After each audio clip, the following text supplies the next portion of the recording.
そら豆の新芽にびっしりと群がる無数のアブラムシ。これを見てあなたならどうしますか？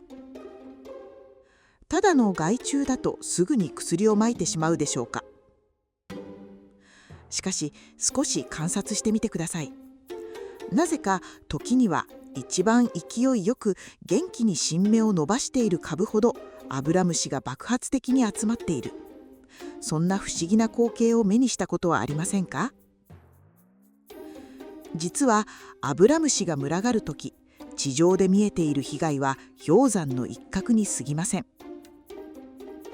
私たちの足元、土の中である大きな異変が起きているのです。今日はアブラムシをただの害虫として見るのを少しだけやめてみましょう。彼らは土の中と地上で起きている異変を読み解くための重要なメッセージを伝えてくれています。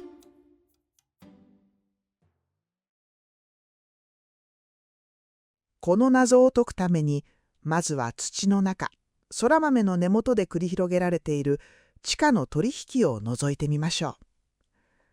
そら豆の根には根粒菌というバクテリアが住み着いています。ここでは植物と微生物による生物間市場が開かれているのです。根粒菌は空気中の窒素を植物が吸える形に変えてそら豆に差し出す。そら豆はその代金として光合成で作った炭水化物糖を支払う。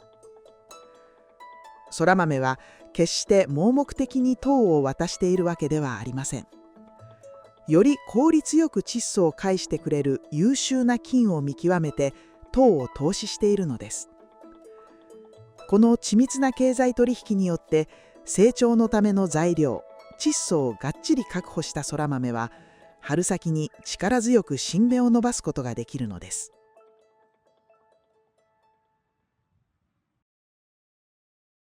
しかしこの完璧な物流ネットワークに突如として攻撃が仕掛けられます。それがアブラムシの襲来です。植物の体内には物流のルールがあります。光合成で養分を作る成熟した葉がソース、供給源です。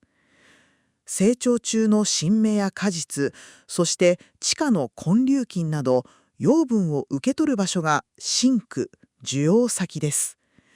植物はこのシンクの引き寄せる力の強さのバランスを見ながら養分を分配しています。春先、窒素をたっぷり受け取ったそら豆は一気に新芽を突き上げます。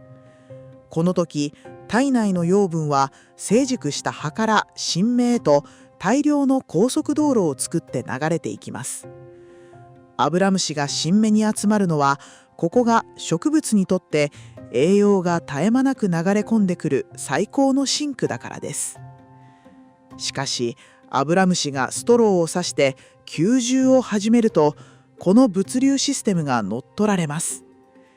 彼らは特殊な方法で自分がくっついている場所を植物にここはもっと強いシンクだと錯覚させるのです。いわば人工的なシンクを作り出すハッキングです。結果として本来なら地下の根粒菌との取引や株全体の成長に使われるはずだった糖のベクトルが狂い、アブラムシのもとへと強制的に引き寄せられてしまいます。彼らはただの居候ではありません。植物の物流システムを乗っ取ってしまうのです。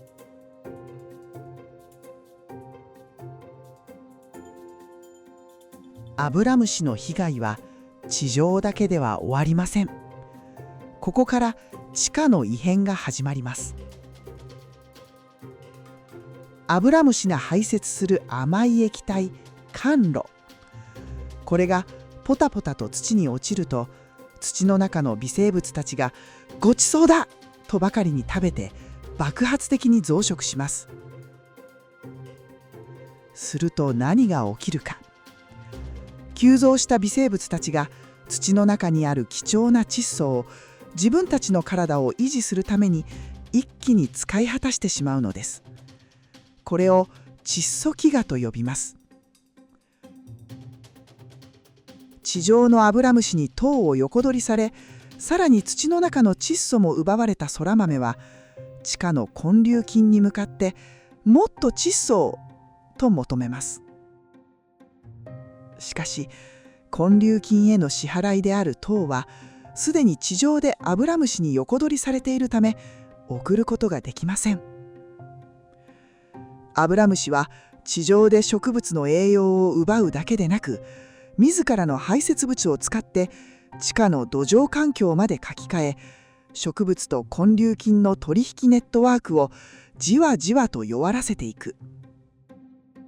つまり地上の小さな虫が地下の微生物環境とそら豆と根粒菌の取引にまで影響し得るのです。ここで忘れてはいけないことがあります。そら豆も黙って搾取されているわけではありません。アブラムシは特殊な唾液で植物の防衛システムを騙そうとします。しかし根粒菌としっかり共生し、強固なネットワークを持つ株はアブラムシの唾液による策略を検知すると即座に防衛システムを起動します。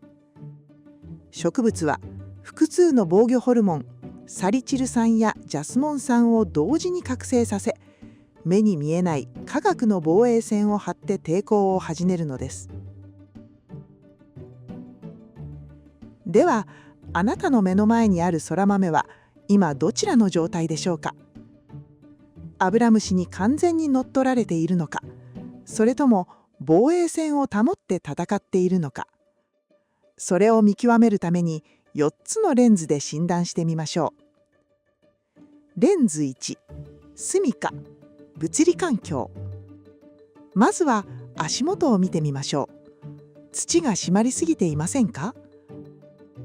根粒菌との取引は根が健全に働いてこそ成り立ちます。酸素が足りない株では根粒菌の活動が低下し、そもそも防衛パワーが足りなくなります。レンズ2、つながり、窒素の経済。アブラムシが特定の株にだけ異常に増殖していませんか。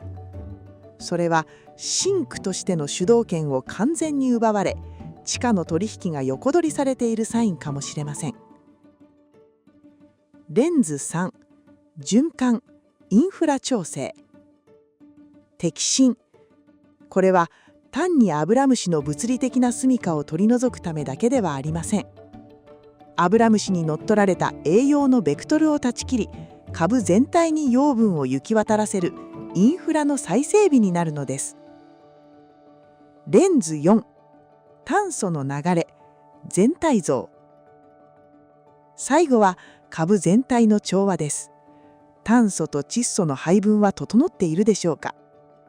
一歩引いて株全体の姿を見てみましょう。徒長せずがっちりとバランスよく育っているか、一株一株の炭素と窒素のミクロなバランスが整っているかどうかを観察するのです。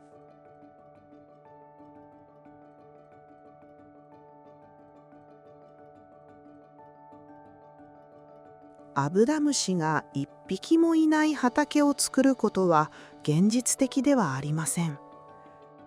それを目指しすぎると、かえって畑の中で起きている大切な変化を見落としてしまうかもしれません。増えすぎれば被害になります。放っておけばよいという話ではありません。けれど、アブラムシを見たとき、ただの害虫と片付けるのではなく、一度だけ問い直してみてください。なぜこの株なのか、なぜこの新芽なのか、窒素は効きすぎていないか、根粒菌は働いているのか。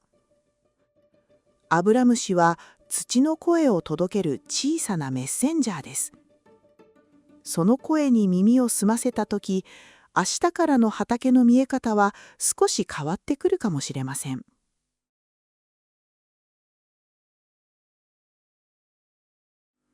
この動画が畑を見る視点のヒントになったら、高評価やチャンネル登録で応援していただけると嬉しいです。